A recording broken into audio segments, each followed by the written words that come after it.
हरे कृष्ण। सवाच्य चरण दंडवत प्रणाम। नमो विष्णुपदाय कृष्ण पृष्ठाय भूतले श्रीमते भक्ति वेदांत स्वामिनीति नामिने नमस्ते सारस्वती देवे गौरवाणी प्रचारिणे निर्विशेष शून्यवादी पाश्चात्य देशतारिणे वाञ्छा कल्पतरुभ्यश्च कृपा सिन्धुभ्येव च पतितानां पावनेभ्यो वैष्णवेभ्यो नमो नमः। हरे कृष्ण। আমি বলছিলাম আজ গৌরমোহন উৎসব, প্রভুপাদের জন্মের পরের দিন অর্থাৎ জন্মাষ্টমীর পরের দিন নন্দোৎসব, সেদিন তার জন্ম হয়েছে এবং গৌরমোহনদের বিশেষ করে প্রত্যেকটা পিতার কর্তব্য হলো সে যেন অবশ্যই পুত্র সন্তান লাভ করতে পারে। আর পুত্র সন্তান লাভ করার থেকে মাহাত্ম্যপূর্ণ হলো সে যেন অবশ্যই তার সন্তানকে বিশেষ করে কৃষ্ণ ভক্তি রাস্তায় তাকে সংস্কার দিতে পারে। অর্থাৎ হরে কৃষ্ণ। তো অনেক সময় আমাদের ইস্কনে পুত্র সন্তানের উদ্দেশ্য তারা ব্যাখ্যা করে। তো বিশেষ করে শাস্ত্রে মহাভারতে বিশেষ করে বলা হয়েছে শকুন্তলা এবং দুষ্যন্ত মহারাজের কাহিনী। যখন শকুন্তলার সন্তান অর্থাৎ মহারাজ ভরত, তাকে নিয়ে যখন শকুন্তলা চলে যায় দুষ্যন্ত মহারাজের কাছে যে আপনার সন্তান আপনি নিন, বলে না না না, এ আমার সন্তান না। তিনি একদম অ্যাভয়েড করে দেয় এবং সেখানে এক বিশেষ ঘটনা ঘটে এবং লাস্টে যখন সম্পূর্ণ জানতো কিন্তু পরীক্ষা নিচ্ছিল তখন বলছে, হে মহারাজ, আমি আপনাকে এখনো পর্যন্ত বলছি গ্রহণ করুন। যখন খুব রেগে গেলেন এবং যখন অভিশাপ দিতে গেলেন তখন মহারাজ বলল, শান্ত হও, আমি জানি, আমি তোমাকে পরীক্ষা করছিলাম। তো সেখানে বলা হয়েছে মহাভারতে, পুণ্যম য নরকাত যস্মৎ পিতরম ত্রয়তে সুতঃ তস্মৎ পুত ইতি প্রক্তা স্বয়মেব স্বয়ম্ভব। পুত্র শব্দের অর্থ নরক, পুত শব্দের অর্থ নরক। সেই নরক থেকে যে পূর্বজদের অর্থাৎ পূর্বপুরুষদের রক্ষা করেন তাকে বলেন পুত্র। এবং ঠিক মহাভারতে আর একটা কাহিনী আছে, মহর্ষি জরাৎকারুর কাহিনী। সেখানেও তিনি বিবাহ করেছিলেন, সন্তান নেননি এবং বিবাহ করার উদ্দেশ্য প্রভুপাদ বলছে পুত্র ক্রিয়াতে ভার্যা। স্ত্রীকে গ্রহণ করার ভার্যাতে স্ত্রীকে গ্রহণ করার উদ্দেশ্য হলো পুত্র সন্তান প্রাপ্ত হওয়া। তো সেই জন্য এখানে বিশেষ করে মহর্ষি জরৎকারুর কাহিনীতে বলা হয়েছে, নহি ধর্ম ফলস্তৎ নত উপন্তি উষণ চস্ততৌ তাম গতিম প্রাপ্তম বন্তিহি পুত্র জনা ভজন্তিহি। প্রতিটি গৃহস্থ ব্যক্তিদের পুত্র সন্তান হওয়া অতি আবশ্যক। একদম তার থেকে মাহাত্ম্যপূর্ণ পুত্র সন্তানকে অতি অবশ্যই ধর্মশীল এবং সদাচারী হতে হবে না, তাকে বাধ্য করতে হবে। তা না হলে এই পুত্র পূর্বপুরুষদের ত্রাণ বা উদ্ধার করতে অসমর্থ হয়ে থাকবে বা হবেই, তাই তাদেরকে নরক নামক অর্থাৎ পুত নামক নরক হতে উদ্ধার করতে সে অসমর্থ হবে। যেটা আমরা দেখি ধুন্ধুকারী এবং গোকর্ণ। ধুন্ধুকারী মহাকাল হলেন, আর গোকর্ণ আমরা জানেন আত্মদেবের কাহিনী এবং গাভীর গর্ভের থেকে তিনি এসেছিলেন।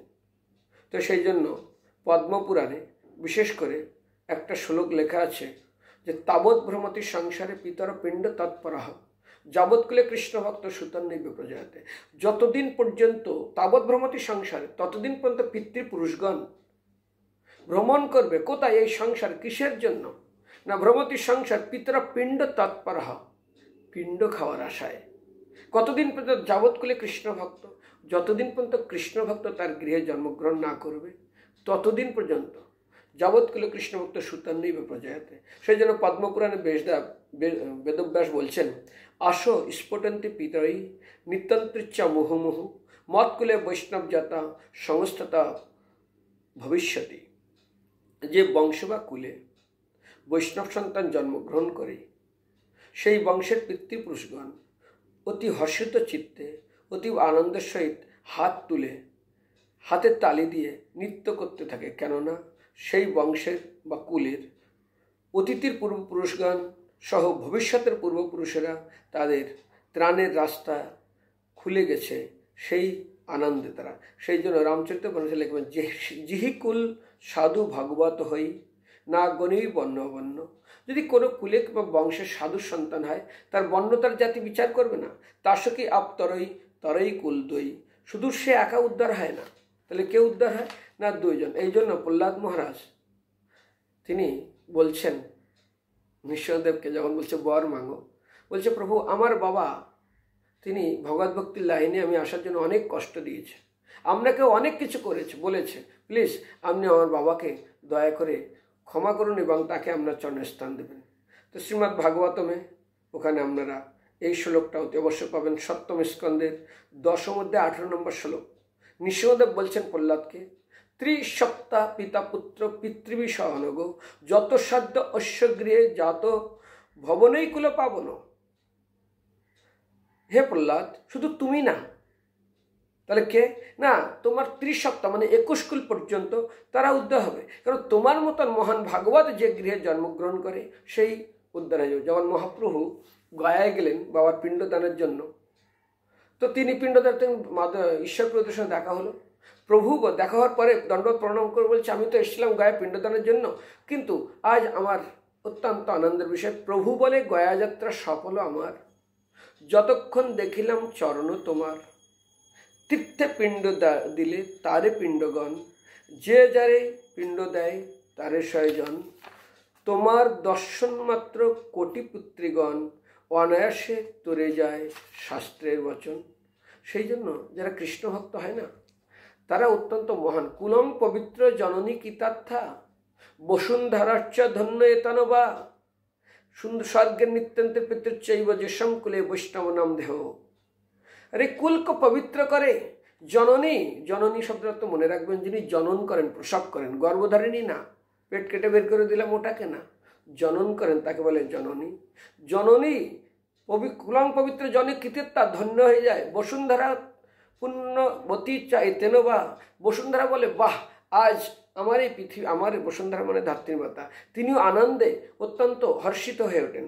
সেই জন্য বিশেষ করে সন্তান হওয়ার থেকে, পুত্র সন্তানের থেকে তাকে কৃষ্ণ ভক্ত করবেন। সেই জন্য দেখুন ভগবান কৃষ্ণ অর্জুনকে বলছেন, শ্রীমদ্ ভগবদ গীতায় মনে রাখবেন প্রথম অধ্যায় 43 নম্বর শ্লোক, উচ্ছন্ন কুল ধর্ম নাম মনুষ্যনাম জনার্দন, নরকে নিয়ত বাস ভবতী অনুষ্ঠুম। হে জনার্দন, আমি পরম্পরা করে শুনেছি যে যাদের কুলধর্ম বিনষ্ট হয়েছে তাদের নিয়ত নরকে বাস করতে হয়। তো তার পরের শ্লোকে কি বলছেন, শঙ্কর নরকৈব কুলজ্ঞানা কুলস্য পতন্তি পিতর যেসম লুপ্ত পিণ্ড উদক ক্রিয়া। যদি বংশ বা কুলে ভগবত ভক্ত উৎপন্ন না হয়, জন্মগ্রহণ না করে, যদি বর্ণসংকর বা অভক্ত উৎপন্ন হয়, তাহলে সেই কুলের পূর্বপুরুষদের নরকগামী হতে হয়, কারণ সেই কুলে বা বংশে পিণ্ডদান ক্রিয়া, তর্পণ ক্রিয়া লোপ পাওয়ার ফলে তাদের পিতৃপুরুষেরও নরকে অধিপতিত হয়। তো প্রভুপাদ গীতা শ্লোকে বলছেন, নরকে নিয়ত বা সেই মনুষ্যের হয়, তুমি জানো জনার্দন এসব বিষয়। অর্জুন বলছেন, আমি শুনিয়াছি তাই সাধু সন্ত মুখে নরকের পথে চলে, চলি কে রহিবে সুখে।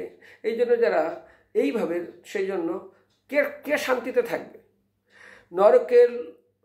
নরকের পতন লুপ্ত পিণ্ডর জন্য তৈরিবার নাহি কোনো উপায় যে অন্য, কুল ধর্মের নষ্টকারী বন্য শঙ্কার ফলে শাশ্বত জাতি ধর্ম উৎসাদিত হলে। আমাকে কাল ফোন এসছে, অনেক বছর হয়েছে, অনেক ধনী, তারা পিণ্ড দিতে যায়নি বাবা মার, কোথায় বম্বে, কোথায় লন্ডন, কোথায় কোথায় ঘুরে এসছে চিকিৎসার জন্য, কত কত জায়গায় কত লক্ষ লক্ষ টাকা খরচ করেছে, কিন্তু বাবার পিণ্ড দিতে যায়নি। বাইরে এটা বাবারও দোষ আছে, সন্তান দোষ, অত ভাগ্য করে আসনি। আমি প্রায় যাই, অনেকবার গেছি, দেখি গরিব থেকে গরিব ব্যক্তিরা অনেক কষ্ট করে তারা পিণ্ড দিতে গেছে, কিন্তু ধনী ব্যক্তিদের হাতে সময় নেই বাবার পিণ্ড দিতে যাবে। সেই জন্য এগুলো সংস্কার, এটা অবশ্যই দেওয়া উচিত। যাই আগের ক্লাস আমি সংস্কার সম্বন্ধে বলেছি, তো এই সম্বন্ধে আজ যদি আপনি বিচার করুন আমাদের এই জগতে, কারণ আপনি দেখবেন শ্রীমদ্ ভাগবতমে একটা শ্লোক আছে, সেটা হলো আপনি বিশেষ করে সপ্তম স্কন্ধের 73 নম্বর শ্লোক। সেখানে বলা করা হয়েছে, জোনা দদ্দাত হরের ভুক্তম পিত্রম সদ্রকর্মণি অশ্নতি পিতরম যস্য বিন মুক্ত শতস দ্বিজহ। হে দ্বিজগণ, যে ব্যক্তি পুরুষদের কার্যে শ্রাদ্ধ তর্পণাদি করেন না এবং সেইখানে ভগবত প্রসাদ তার উদ্দেশ্যে অর্পণ করেন না, তার পিতারা অখাদ্য গ্রহণ করেন। এবং ভাগবতমে একটা শ্লোক বিশেষ করে জোর দেওয়া হয়েছে 11 স্কন্ধের 5ম অধ্যায় 15 নম্বর শ্লোক, এটা মনে রাখবেন। 11 স্কন্ধের 5ম অধ্যায় 15 নম্বর শ্লোক, দিশন্ত পর কায়শিষ আত্মনম হরিশ্বরম মৃতকেশ অন্য বন্ধে অস্মিন বদ্ধ স্নেহ পতন্তব্য। অর্থাৎ স্ত্রী পুত্র আদি যুক্ত সব তুল্য নিজের দেহের প্রতি আসক্ত মানুষেরা পরদেহস্থিত জীবাত্মার প্রতি হিংসাপরায়ণ হন, তারা শ্রীহরির প্রতি দ্বেষ করে তারা অতি অবশ্যই নরকে গমন করবে। অর্থাৎ বিশেষ করে পিতৃশ্রাদ্ধের উদ্দেশ্য তো আমিষ ভোগ লাগানো যাবেই না। আর দ্বিতীয়ত যারা এইভাবে পাপ কর্ম করে তাদের অত সুন্দর ভালো গতি হয় না। তো যাই হোক, আপনারা হয়তো কষ্ট পাবেন এগুলো শুনে, কিন্তু শাস্ত্রে যেটা বলছে না ওটা মেনে চললে কি হবে না, ভালো হবে। কিন্তু মনে রাখবেন, আবার আমি বলছি, আদর করে সন্তানদেরকে বাদর করবেন না। আদর করে যদি বাদর করে দেন তাহলে কিন্তু আপনি তার প্রতিক্রিয়া অবশ্যই পাবেন। সেই জন্য ছোট নিবেদন আপনাদের চরণে, সবাই মনে রাখবেন।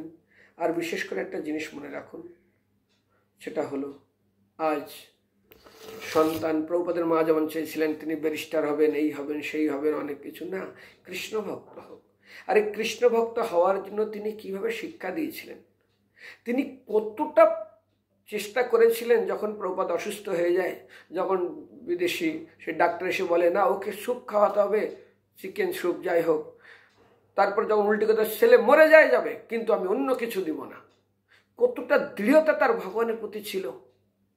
আর যেমন বাবার সম্পদ যেমন সন্তান পায়, ঠিক সেরকম প্রভুপাদ তার বাবার কত মহান থেকে মহান গুণ পেয়েছে। আর সেই গুণ পাওয়ার ফলে আজ কত হচ্ছে। আমি অনেক সময় ভাবি প্রভুপাদের এই সংস্কারের উপরে, তো তার আগে একটা গল্প বলতে হয়। একসময় একটা বাচ্চা প্রথমবার জীবনে ফুটবল খেলা দেখছে। তো ফুটবল খেলা দেখে গোল মতন একটা কি, সবাই তার পিছনে দৌড়াচ্ছে। তো সেটা বলছে, বাবা ওইটা কি কি আছে এটার মধ্যে যে সবাই এটার পিছনে দৌড়াচ্ছে? বলে না, তোর ভিতর কিছু নেই, শুধু হাওয়া আছে। হাওয়া আছে?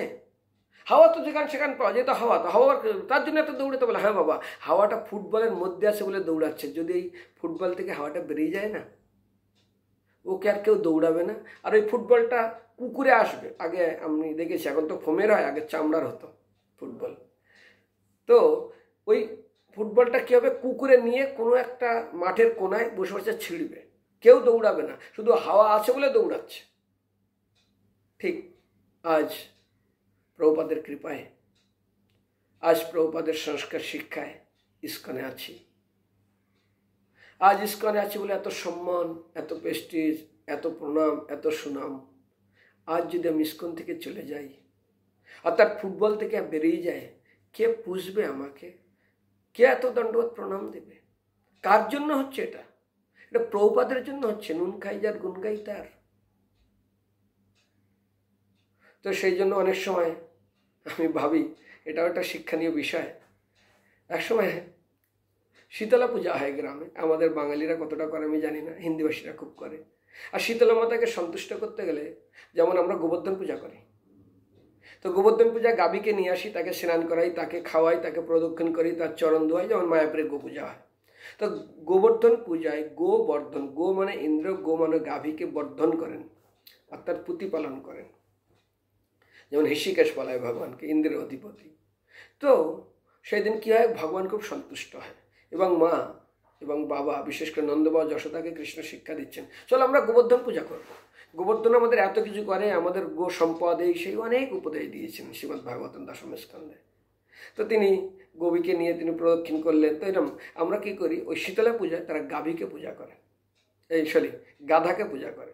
গাধাকে নিয়ে যায়, তাকে চরণ ধোয়, তাকে তিলক সিঁদুর লাগিয়ে দেয়, তার গলায় মালা পরায়, তাকে প্রদক্ষিণ করে, তাকে আরতি করে।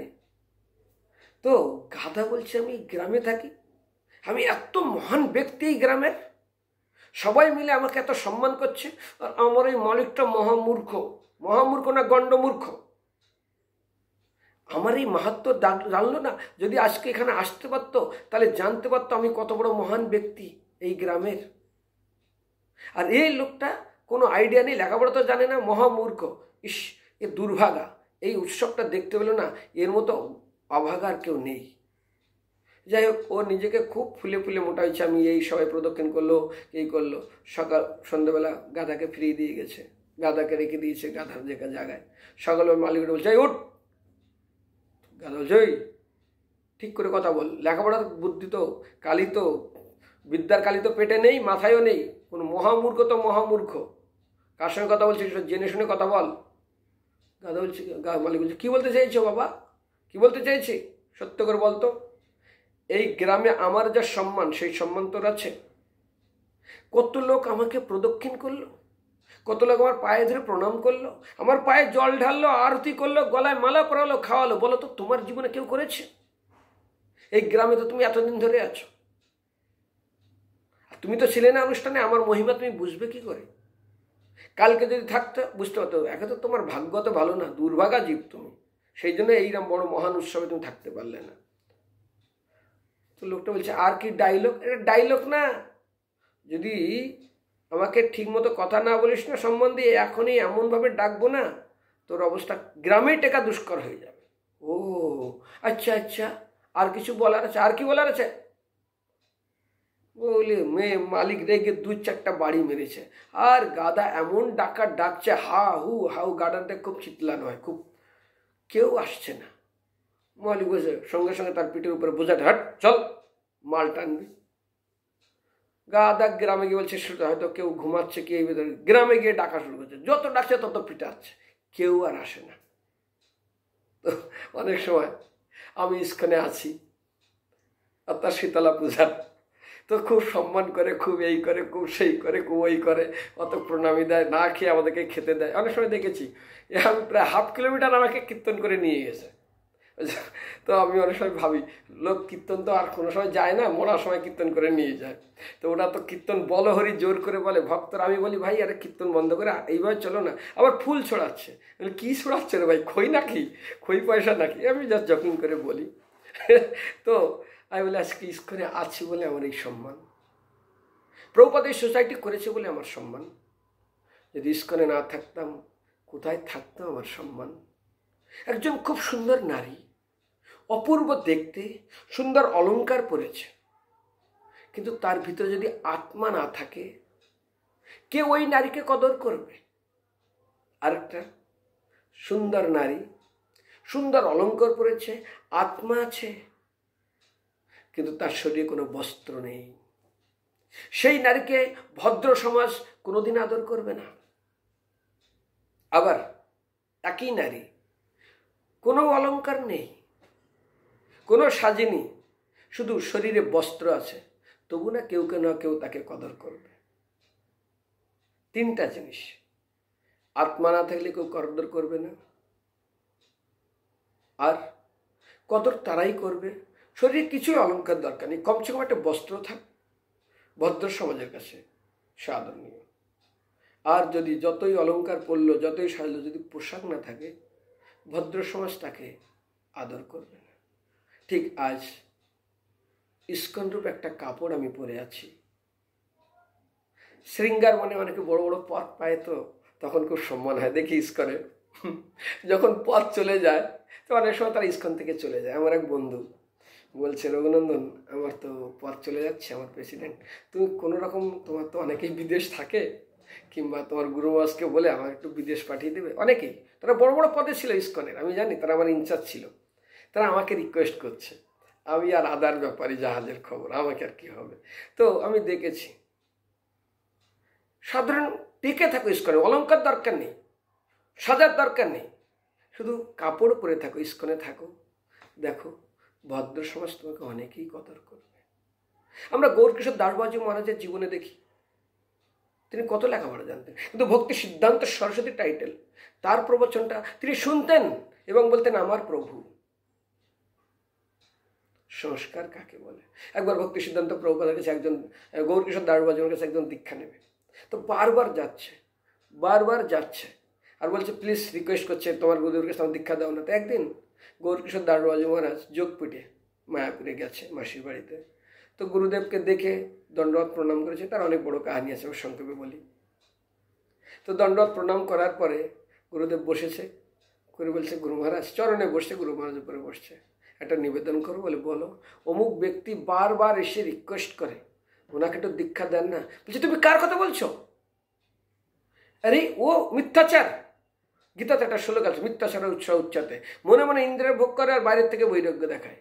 ভগবদ্গীতায় 3য় অধ্যায় আমরা লাস্টে পড়ে দেখবেন। মিথ্যাচার উচ্চতে। তো ঠিক সেরকম ও আমাকে নিয়ে ব্যবসা করতে চাইছে, ও আমার নাম ভাঙিয়ে খেতে চাইছে। কিন্তু ভক্তি সিদ্ধান্ত প্রভুপাদের মুখে দেখতে বলছে, তুমি তো নিত্যানন্দের করুণার মূর্তি বিগ্রহ। করুণা, নিত্যানন্দের কৃপা অর্থাৎ করুণা জীবের প্রতি, সেটাকে যদি আকার, যেমন জল যদি আমরা একটা পাত্র রাখি পরে একটা বরফে দিই তাহলে একটা আকার ধারণ করে। জলপত্র পাতলা এমনি ছড়িয়ে যাবে, কিন্তু যদি একটা পাত্রকে গরম বরফে রাখি তাহলে একটা যে পাত্রের উপর সেই পাত্রের আকার ধারণ করবে। ঠিক সেরকম তুমি নিত্যানন্দ করুণার, মানে জীবের প্রতি নিত্যানন্দ করুণার বিগ্রহ। তোমার সমস্ত জীবের প্রতি এত করুণা বলে গৌরকৃষ্ণ দাসবাবু মহারাজ নিজের পায়ের ধুলি নিজে নিয়ে ভক্তি সিদ্ধান্ত প্রভুপাদের সমস্ত শরীরে গায়ে মাথায় সবসময় লাগাচ্ছে। এটাই হলো বৈষ্ণবতমের সরলতা। এই সরলতা শিক্ষা করার জন্য আমাদের অনেক জন্ম লাগে। তো যাই হোক, হরে কৃষ্ণ, আমি যে বিষয় বলছিলাম সেটাই বলি। তো এখন আমরা প্রভুপাদের গুণগান সম্বন্ধে বলতে গেছিলাম। তো সংস্কার কেমন আজ চিন্তা করুন। যখন যুধিষ্ঠির মহারাজকে বললেন দ্রোণাচার্য, যাও তো তোমার থেকে নিকৃষ্ট একটা ব্যক্তিকে খুঁজে নিয়ে এসো, যে তোমার থেকে অবগুণের থেকে সমস্ত অবগুণে যে গুণান্বিত। দুর্যোধন, তোমার থেকে ভালো একজন সর্বগুণে গুণান্বিত একজন ব্যক্তিকে ডেকে নিয়ে আসো, খুঁজে নিয়ে আসো। মানে তোমার থেকে যে বেশি সর্বগুণে গুণান্বিত, ভালো গুণে। আর ঠিক তার সামনে বলল, যুধিষ্ঠির তুমি যাও, তোমার ভিতরে যত অবগুণ আছে তার থেকে আরো অবগুণ কাউকে নিয়ে এসো। কৃষ্ণদাস কবি লিখছিলেন, পুরুষের কীট হইতে মহিষে লঘিষ্ঠ, জগাই মাদা হইতে মহিষে পাপিষ্ট, আমার নাম লয় যে তার হার পাপ। লিখছেন কৃষ্ণদাস কবিরাজ গোস্বামী। দৈন যেমন বৃষ্টি হয় পাহাড়ের উপরে, কিন্তু ওখানে জমে না, যেখানে আসে ডাব্বা, যেখানে গর্ত, সেখানেই সে জমে। দৈনরূপ আসনে ভক্তি দেবী আসেন। সমস্ত দেবতাদের এক একজন বাহন আছে। ভগবানের গরু, দুর্গার আছে, কার্তিকের আছে, গণেশের আছে, কার নেই? কিন্তু ভক্তি দেবীর বাহনের নাম হলো দৈন। তিনি দৈনরূপ আসন উপরে তিনি বসেন। তো ঠিক সেরকমই তো দুর্যোধন চলে গেছে, কাউকে খুঁজে পেলেন না। তার থেকে আর মহান গুণে গুণান্বিত, উনি সব গুণে গুণান্বিত। সর্বগুণম মম শরীরম আশ্রয়ন্তী, অর্থাৎ সমস্ত গুণ আমার শরীরের ভিতরে, আমার ভিতরে আশ্রয় করে আছে। এবার যখন যুধিষ্ঠির মহারাজ আসলেন, বলছেন, না গুরুদেব, আমার মতো অবগুণে গুণান্বিত আমি আর পৃথিবীতে কাউকে পেলাম না, আমি একমাত্র। তো এগুলো সংস্কার, আর এই সংস্কার অবশ্যই প্রয়োজন আছে। আর সংস্কার যদি না দেন তাহলে কি বললাম, অঙ্কের প্রথমে যদি ভুল হয় শেষে আর উত্তর পাওয়া যাবে না। তো বিশেষ করে আমি ভক্তদেরকে যেটা বলতে চেয়েছি, কিছু মনে করবেন না। তো আমি বলবো, বিশেষ করে ভক্তদের কৃষ্ণ ভক্ত হওয়ার জন্য তাদের সন্তানদেরকে প্লিজ দয়া করে আপনারা মনে রাখবেন এটা। এই জন্য আপনি চৈতন্য চৈতন্যতে পাবেন, যে দেশে যে কুলে বৈষ্ণব অবতারে, তাহার প্রভাবে লক্ষ্য যোজন নিস্তারে। দৃষ্টিমাত্র যদি পাদতলে খণ্ডে পৃথিবীর অমঙ্গল, দৃষ্টিমাত্র দয় দিক হয় সুনির্মল। এমন গুরু মহারাজ যখন আমাদের দিকে তাকায়, আমরা আর হরিবোল বলে, তখন আমরা সবাই কি করি, হরিবোল বলে আমরা হাত উঁচু করি। তো বলছে, যে দেশে যেগুলি বৈষ্ণব অবতারে, তাহার প্রভাবে লক্ষ যোজন, সেখান থেকে লক্ষ লক্ষ যোজন তারা উদ্ধার হয়ে যায়। পাদতলে খণ্ডে পৃথিবীর অমঙ্গল, আর দৃষ্টিমাত্র দয় দিক হয় সুমঙ্গল। বাহু তুলে নাচিতেই স্বর্গের বিঘ্ন নাশ, হেন যশ হেন নিত্য হেন তোমার দাস। সেই জন্য পরে বলছেন চৈতন্য, ঈশ্বরের জন্মতিথি যে হেন পবিত্র, বৈষ্ণবের জন্মতিথি তাহার চরিত্র। মোর ভক্ত না পূজে আমারে পূজে মাত্র, সেই দাম্ভিক নহে মোর কৃপার পাত্র। সেই জন্য কৃষ্ণ ভক্ত হলে কি হবে, অল্প ভাগ্যে না করিও, অল্প ভাগ্যে না মানিও দাস হেন নাম, অল্প ভাগ্যে দাস নয় করেন ভগবান। সেই জন্য বিশেষ করে যারা ভাগবত ভক্ত হয়, সেখানে আমি বিশেষ করে ভাগবতম থেকে অনেকগুলো শ্লোক আমি পেয়েছিলাম, যেখানে বর্ণনা করা হয়েছে যে কৃষ্ণ ভক্ত যদি কেউ হয় তারা কত ভাগ্যবান এবং কত কত জন্মের তারা পুণ্য অর্জন করেছেন। বিশেষ করে কলিযুগে গরুর পুরাণে আমি একটা শ্লোক পড়ছিলাম, কলৌ ভাগবত নাম দুর্লভং নৈব লভ্যতে ব্রহ্মরুদ্রপদম কৃষ্ণম গুরুণম কথিতম মদ। কলিযুগে ভগবত অর্থাৎ ভক্ত ভগবান নামক খ্যাতি অত্যন্ত দুর্লভ, অত সেই পথটি ব্রহ্মা রুদ্র আদি মহান দেবতাদের পথ থেকে উৎকৃষ্ট। এটাই আমার অভিমান, এটা বলছেন ভগবান বিষ্ণু।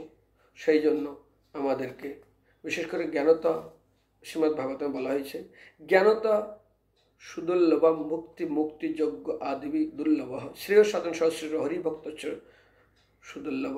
জ্ঞান দ্বারা মুক্তি, যদি জ্ঞান হয় মুক্তি পাবে, অতীব দুর্লভ হলেও পাওয়া যাবে, যোগ্য দ্বারা পুণ্যপ্রাপ্ত হওয়া যাবে এবং স্বর্গে গিয়ে স্বর্গ সুখ আদি পাওয়া যাবে। কিন্তু হাজার হাজার সাধন, হাজার হাজার শ্রেষ্ঠ তপস্যার যোগ্য করার পরেও আপনি কৃষ্ণ ভক্তি তো হবেন এটাও তো দূরের কথা, এমনকি কৃষ্ণ সন্তান প্রাপ্ত হবেন এটাও দূরের কথা। সেই জন্য সেই কৃষ্ণ ভক্ত যদি করতে পারেন কোনো ভক্তকে, তাদের সন্তানকে, তার মতো আর এত কিছু মনে হয় না। আর চিন্তা করুন, আমি দুই একটা দৃষ্টান্ত দিই। শ্রীধর মহাপ্রভু তাকে কীভাবে কৃপা করলেন, অগ্রদ্বীপে গোপীনাথের জন্য, বাসুদেবের জন্য ভগবান কীভাবে সেবা করলেন, বলি মহারাজের কীভাবে গুণগান হচ্ছে। তো সেই জন্য আমার দেশে হরিদাস ঠাকুরকে কীভাবে তারা গুণগান করছে, কত লোক তাকে পূজা করছে। আর বাইরে যারা বড় বড় নেতা, তাদের কীভাবে পূজা হচ্ছে, তাদের পূজাটা শুনতে হয়তো কেউ অনেকেই কষ্ট পায়। তাদের মূর্তি বানানো আছে, তার জন্মের আগের দিকে সুইপার চলে যায়, গিয়ে একটা বালতি নেয়, একটা ঝাড়ু নেয়, একটা মগ নেয়। ওই ঝাড়ু দিয়ে যে কত রাস্তার কত টয়লেট পরিষ্কার করেছে ভগবান ছাড়া কেউ জানে না। ওই বালতিতে করে কত যে নোংরা বইছে তারও কেউ জানে না। আর খুব ভালোভাবে তাকে স্নান করায় ওই বালতির জল আর ওই মগ, আর তারপর ঝাঁটা দিয়ে তাকে পরিষ্কার করে। এটা পূজা হলো। আর পরের দিন গিয়ে দুটো চারটা ব্যাস মালা পরিয়ে একটু প্রদীপ জ্বালিয়ে দিল না। তো সেই জন্য আপনাদের কাছে নিবেদন, চিন্তা করুন আপনাদের সন্তান যেন কৃষ্ণ ভক্ত হয়, সেটাই। আর আমি হয়তো শুনতে খারাপ লাগবে, বলুন মিরাট অর্থাৎ জয়পুরে লক্ষ লক্ষ রাজা হয়েছে, কিন্তু মীরাবাইয়ের নাম কীভাবে বর্ণনা করা আছে। আমার এখানে ব্রিটিশ 200 বছর শাসন করেছে কলকাতায়, অনেক বড় বড় জমিদার ছিল, কিন্তু লালাবাবুর নাম কিভাবে জগতে প্রসিদ্ধ আছে। মহাপ্রভু ভক্তের ভিতর হরিদাস যবন, তাকে কত লোক দেখতে যাচ্ছে, কত কিভাবে তারা করছে। কই বড় বড় নেতা গোতা তাদের কয়জন যাচ্ছে, কয়জন বা মনেও রাখছে বলুন তো। ঠিক সেটা মহারাষ্ট্রে তুকারাম, শঙ্কুবাই, তাদের নাম শুনুন, জ্ঞানদেব, বৃন্দাবনে দেখুন লক্ষ লক্ষ লোক চলে যাচ্ছে। কর্মবাইয়ের নাম কে শুনিনি, জগন্নাথপুরীতে বন্ধু মাইতি, তারা কি যোগ্যতা ছিল তাদের, লোক কেন লক্ষ লক্ষ যাচ্ছে না, তারা কৃষ্ণ ভক্ত ছিল। কই আমার পূর্বপুরুষরা, আমরা কয়জন পুরুষ আগে আমি দেখতাম, আমার 7 পুরুষের নাম আমাদেরকে শেখাতে হতো আমার বাড়িতে, আমি লিস্ট দেখেছিলাম। এখন বাবার পরে ঠাকুরদার নাম জানে কিনা তার সন্দেহ আছে, আর তারপরে তো তাই। তো সেই জন্য সংস্কার দিবেন। দেখুন ছোট একটা দৃষ্টান্ত দিই, একটু ভুলের জন্য কে ভুল করল না, যুধিষ্ঠির মহারাজ। আর যুধিষ্ঠির মহারাজ একটু ভুলের জন্য তার রাজ্য চলে গেল। তার সামনে কিভাবে লাঞ্ছিত হতে হলো দ্রৌপদীকে। তারপর তাদের 14 বছর বনবাস, 12 বছর, তারপর এক বছর অজ্ঞাতবাস। আর অজ্ঞাতবাসে কিভাবে লাঞ্ছনা করেছিলেন কৃষক দ্রৌপদীকে। এমনকি যুধিষ্ঠির মহারাজকে কিভাবে সেই দ্রৌপদ রাজা তার পাশা ফেলে তার কপাল ফাটিয়ে দিয়েছিলেন। কোথাতে কত কত বিপদে পড়তে হয়েছিল তাদের একটু ভুলের জন্য, পাশা খেলায় একটা। সেই জন্য দেখুন একটু ভুলের জন্য কোথার থেকে কোথায় যেতে হয়, আর কত তার জন্য প্রস্তাব করতে হয়। প্রস্তাব মানে অনুশোচনা করতে হয়। সেই জন্য চেষ্টা করবেন ভক্তদেরকে, সন্তানদেরকে সংস্কার দেওয়ার জন্য। তাহলে দেখবেন ভবিষ্যতে কত সুনাম হয়। অনেক সময় আমার গুরুমাজ একবার বলছিলেন যে তোমরা যখন মঠে আসো সুন্দর এই পড়ে, তারপর লাল কাপড় পরে বাড়িতে যাও, বাবা মা তোমাদেরকে অত্যন্ত তারা হৃদয়ে খুব আনন্দ পায়, অত্যন্ত গর্বান্বিত হয়, আমার একটা সন্তান কৃষ্ণ ভক্ত হয়েছে। সবাই গ্রামের লোক আসে, দেখা করে, তাকে প্রণাম করে, অনেক কিছু করে। কিন্তু কিছুদিন পরে সেই একই সন্তান বিবাহ করে, হাতে একটা কোলে একটা ছেলে, হাতে একটা ব্যাগ, তারপর একজন পিছনে একজন সামনে, যখন গৃহস্থ হয়ে যায় না, বলে তা তুই যদি মঠেই যাবি, বিবাহ করলে বাড়িতে কেন থাকলি না। তখন সেই বাবার যে মহান, তার হৃদয়ে যে এত ভাবটা, অর্থাৎ এত গর্বান্বিত হয় আমার একটা ছেলে ভক্ত হয়েছে, সেটা তাদের অনেকটা কমে যায়। সেই জন্য বলবো বাবা মাকেও আনন্দ দিন, আর এই সংস্কার নিজে গ্রহণ করুন এবং সন্তানদেরকে দিন। হরে কৃষ্ণ কৃষ্ণ কৃষ্ণ হরে হরে, হরে রাম রাম রাম হরে হরে।